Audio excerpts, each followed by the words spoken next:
G'day guys and welcome to Aussie English. My objective here is to teach you guys the English spoken down under. So whether you want to speak like a fair dinkum Aussie or you just want to understand what the flippin' hell we're on about when we're having a yarn, you've come to the right place. So sit back, grab a cuppa and enjoy Aussie English.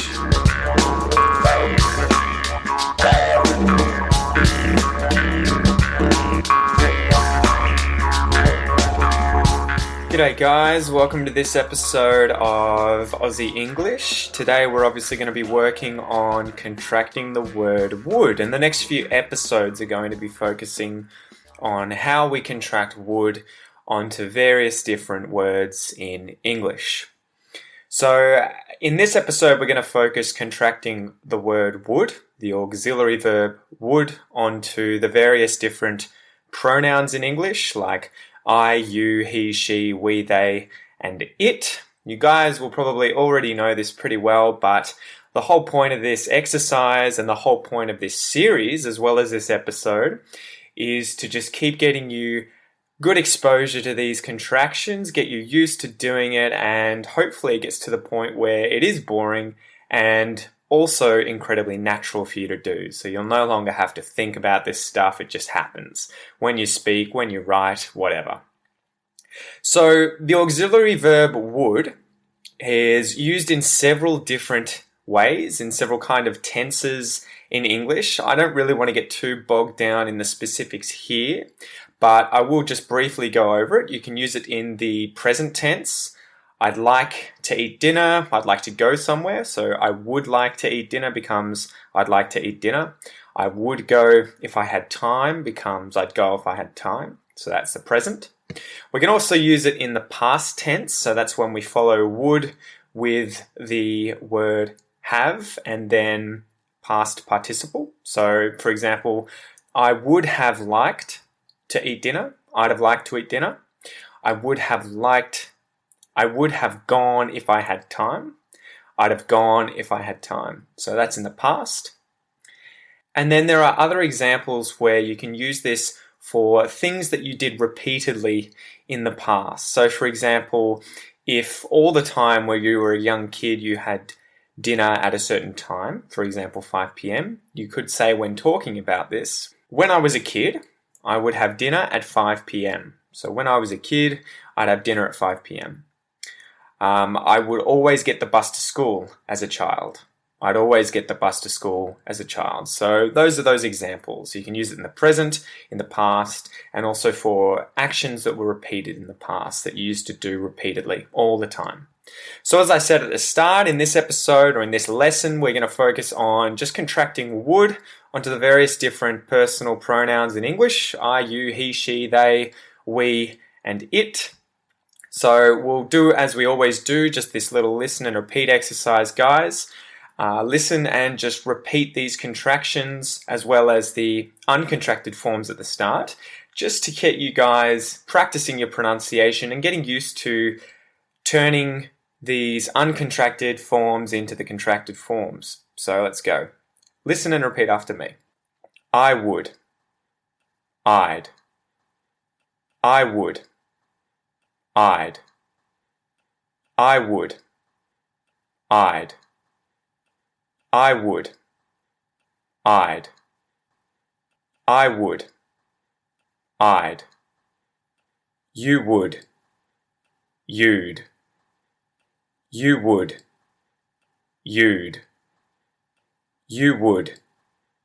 You'd. You would. You'd. You would. You'd. He would. He'd. He would. He'd. He would. He'd. He would. He'd. He would. He'd. She would. She'd. She would. She'd. She would. She'd. She would. She'd. She would. She'd. It would. It'd. It would. It'd. It would. It'd. It would. It'd. It would. It'd. We would. We'd. We would. We'd. We would. We'd. We would. We'd. We would. We'd. They would. They'd. They would. They'd. They would. They'd. They would. They'd. They would. They'd. I might just say here too, for it would becoming it'd, you can kind of choose whether or not you want to aspirate the T in it. So you could just say it without aspirating that T. You've said it.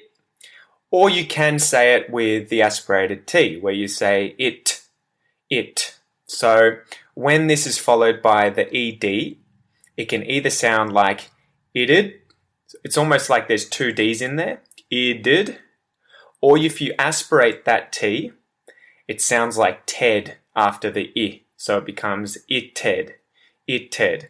That's totally up to you guys, and to be quite honest, I think it's the kind of thing that I probably do both in different situations.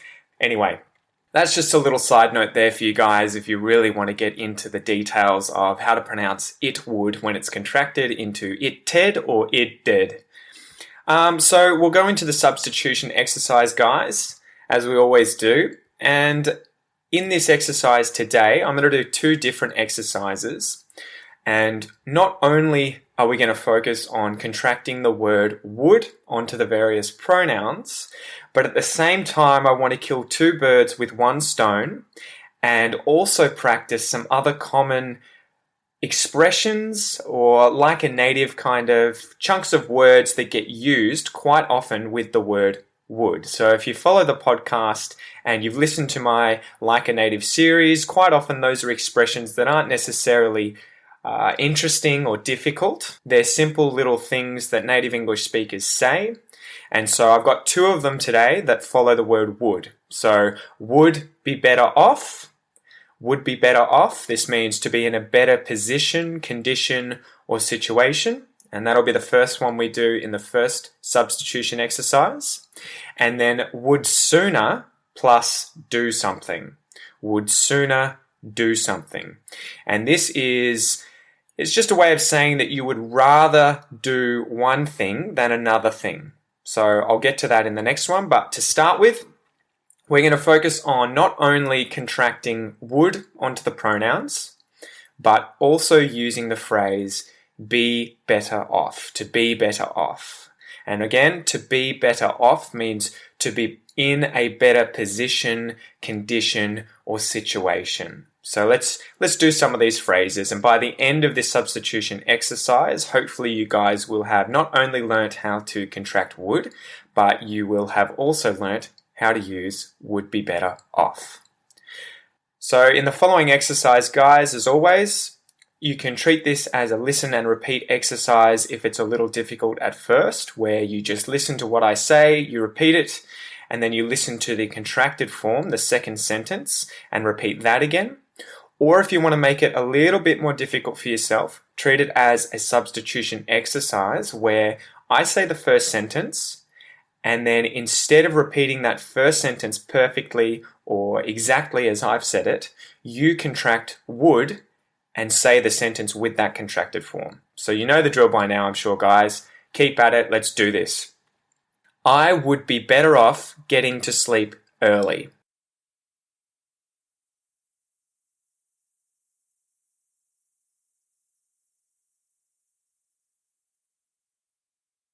I'd be better off getting to sleep early.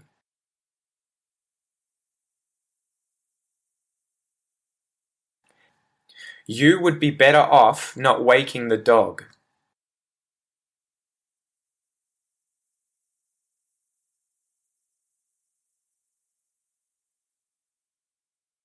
You'd be better off not waking the dog.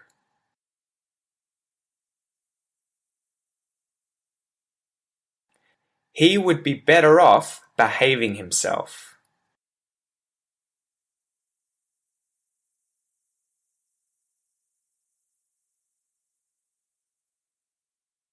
He'd be better off behaving himself.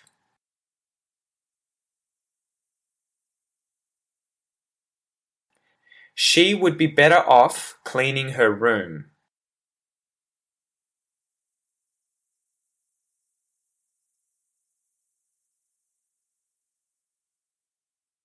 She'd be better off cleaning her room.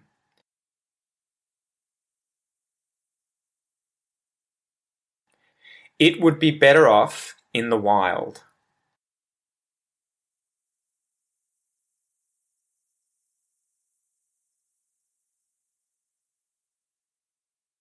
It'd be better off in the wild.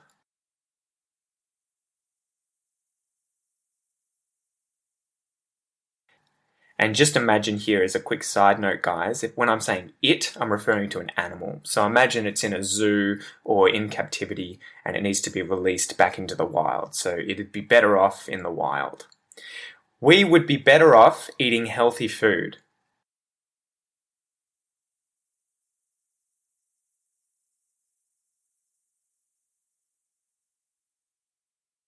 We'd be better off eating healthy food.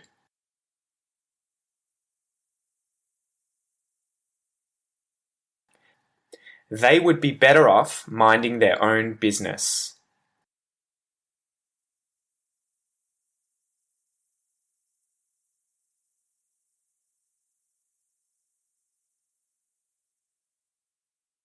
They'd be better off minding their own business.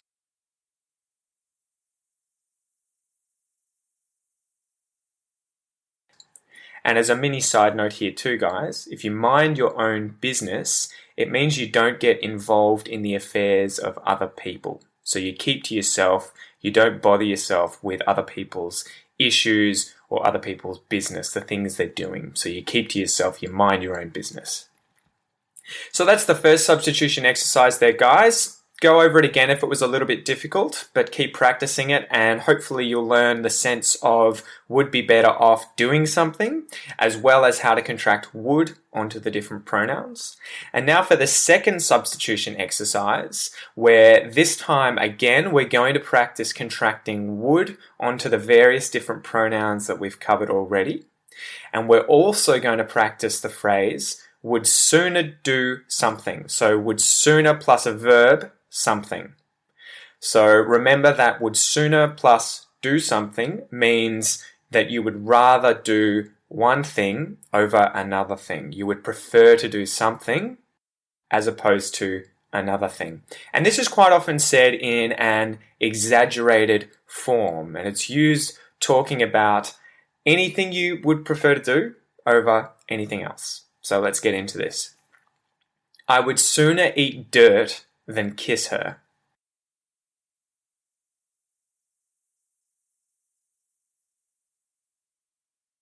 I'd sooner eat dirt than kiss her.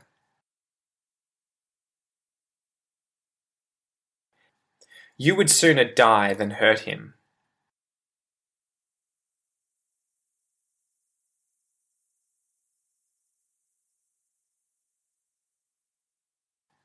You'd sooner die than hurt him. He would sooner leave than talk to her.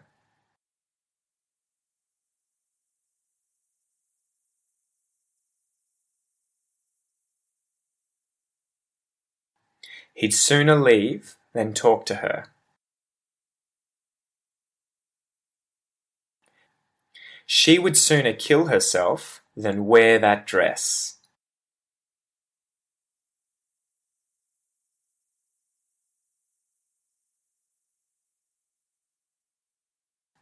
She'd sooner kill herself than wear that dress. It would sooner bite you than let you touch it.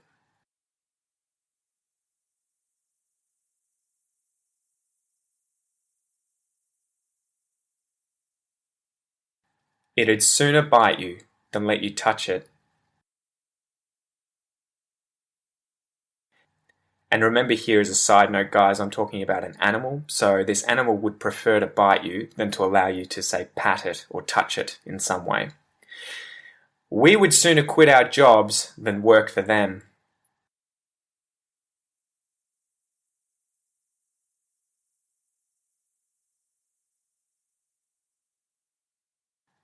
We'd sooner quit our jobs than work for them.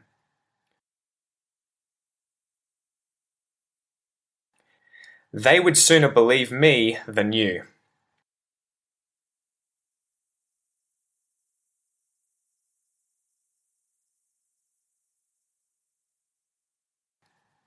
They'd sooner believe me than you.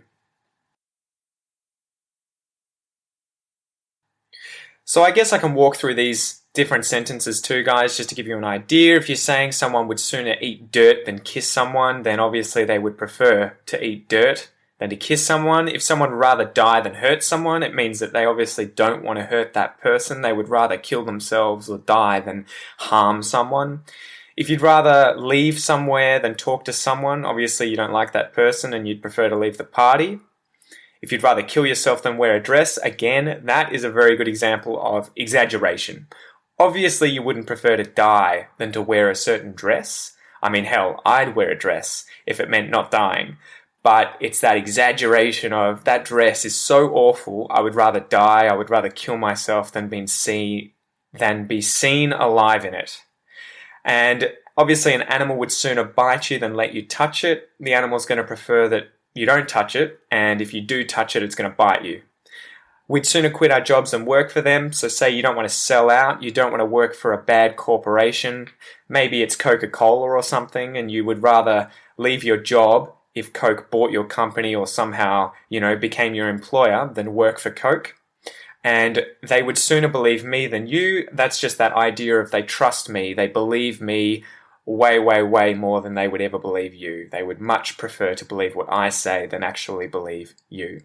Anyway, that's a little something extra there for you guys, just to mix things up and walk you through those sentences.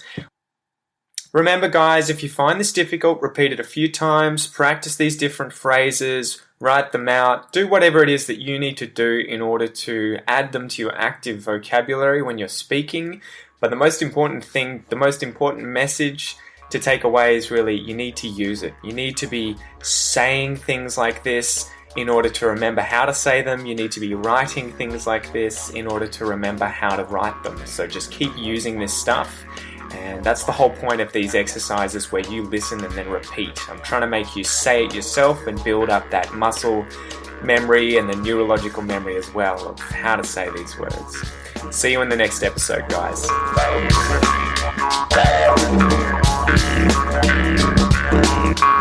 You've been listening to the Aussie English Podcast. If you like what you hear, please come and join our Facebook community and like and share this episode in order to help the podcast grow.